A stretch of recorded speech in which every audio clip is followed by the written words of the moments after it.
to get them into shape. Like, how achievable is size 0, do you think? It is, of course it's achievable. You can see, in any glossy magazine you'll see, full of them. But it has massive cost. What I've tend to find with a lot of models is that they're living on a bottle of Diet Pepsi. Yeah. And fags. Louise will be living on a bit more than that, but only just. For week 1, Cengiz has put her on the Just Say No diet. No sugar, no dairy, no alcohol, no carbs after lunch, and no fun. Her daily calorie intake will plummet from 2,500 to just 1,500, 1,000 of which will be burnt off by exercise. This means she'll be surviving on just 500 calories a day, the energy equivalent of 1 blueberry muffin.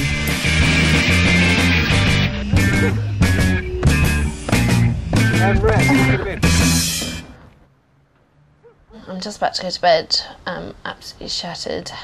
I just generally feel really tired during the day.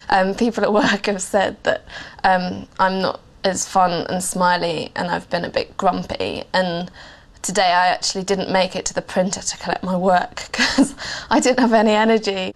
So how people actually do this long term, I don't know, because day 2, sadly I'm struggling.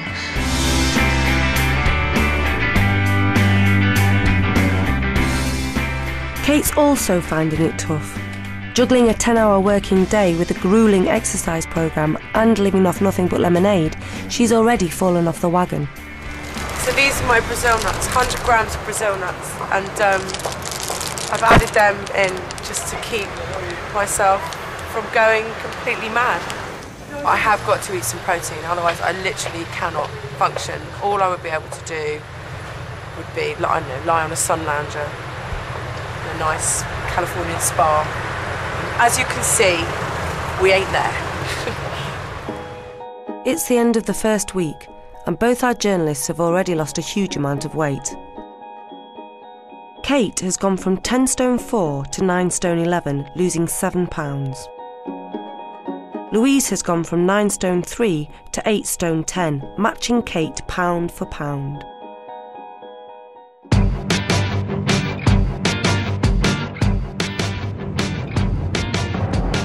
Kate's taken the next week off work to devote herself entirely to weight loss. Hi, I'm Kate. Hello, Kate. Hi, I'm Suzanne. Welcome to Home From Hello. She's booked herself for a week-long residential detox at a centre in Northamptonshire. The purpose of a detox really is that you are resting your system as much as you can. Now, obviously, you're here for extreme reasons, which really we wouldn't agree with. So your aim really is just pure weight loss. So how much weight do you think I'll lose this week? I would say this week you're probably looking at about between 5 to 7 pounds. Oh my God, that's incredible. Over the course of the week, Kate will be allowed just 3 juices and 1 broth a day. She'll also have 2 colonics.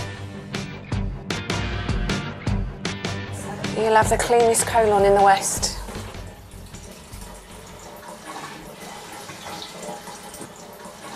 Isn't there a problem that you could become a bit obsessed by your own faeces? I don't know anybody that has become obsessed with their own faeces. I think it is important though to check on your poo every now and again. I mean, some of it should float, some of it should sink. It tells you so much. You're having a real good release here now. I'm probably the only person I know that gets excited about going away for a stool analysis weekend. A stool analysis weekend, you make a weekend of it. What happens? We just look at poo and look at charts and dissect it and see what we can smell, and you will share your poos with each other. You get to know one another really well. Oh my God! Imagine that. How would having a colonic help you lose weight? If your colon wall is clearer, more assimilation can take place in the bloodstream. You're getting more value from your food. But why do women who are really into their weight, why do they abuse them? They can abuse them, I suppose, because after a colonic you can stand on the scales and you could shift 2 or 3 pounds. So go and weigh me now? Yeah, we could go and weigh you. Excellent. Yeah. I'm dying to see how much that's changed.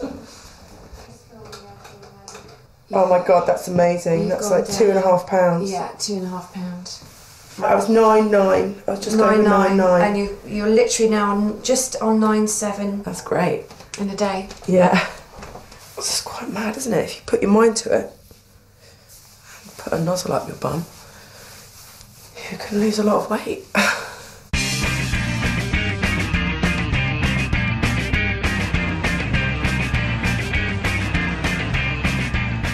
Louise and boyfriend Ben are meeting friends for lunch.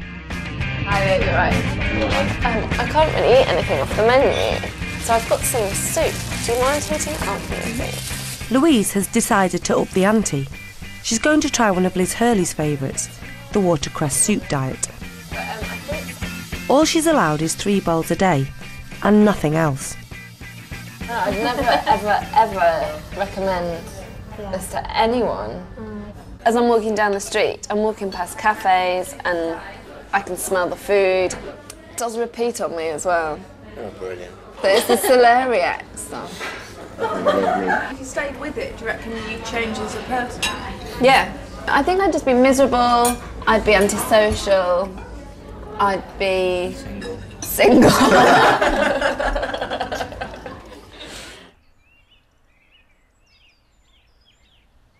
I just noticed that my tongue is really disgusting. It's got not just a white coating on it, but sort of green scum on it as well from the soup.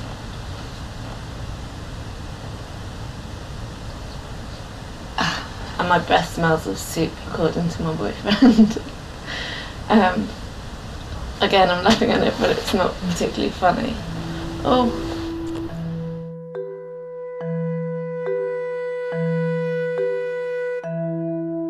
It's day 3 at the detox centre and Kate's surviving on nothing but juices.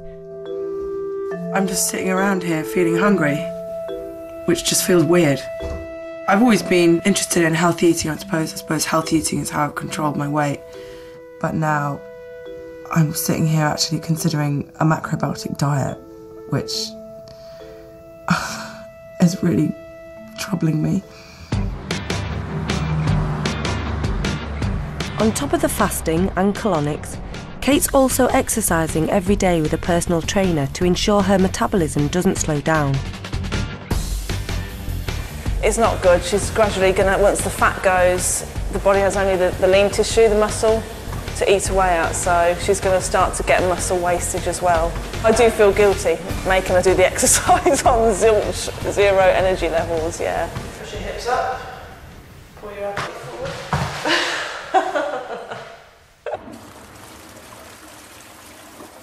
For Louise, the unforgiving diet of watercress soup is proving tougher than expected.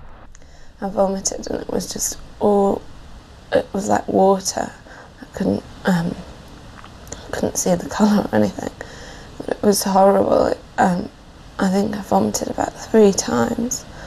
You alright? How you feeling? Knackered. Wish I could stay in bed all day.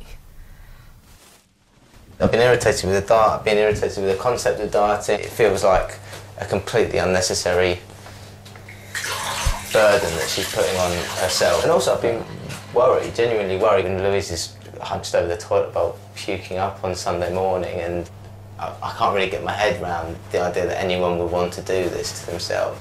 You just can't function properly, and yesterday I was having like sort of pins and needles sensations in my hands and my feet, which was weird. And then towards the end of the day I looked down and my nails were blue. Deep breath in and out. Again. Louise is summoned to see Dr. LaRue, who's overseeing the experiment. Good. No signs of infection or anything, which is good. The pulse is nice and strong, the volume is good, and the rhythm is good. Do you actually think you've lost any weight? Yeah. Is your clothes any more loose-fitting than Yeah. it? Yeah. If you pop yourselves on the scales over here. Okay. And your weight has remained stable. You're down to 55.6 kilograms. So essentially you've lost about half a pound. So you're down to, remain at about 8 stone 8. Good.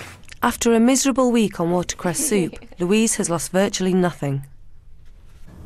The reasons probably for this is the actual body is now trying to stabilize your weight. Because your metabolism is slowing down, and we know that from you feeling cold and you're having the low energy levels, and you're also sleeping a lot more. So even if you go back, for example, on the same amount of food that you ate before, you will gain a bit of weight. Because I wouldn't. Which is good, because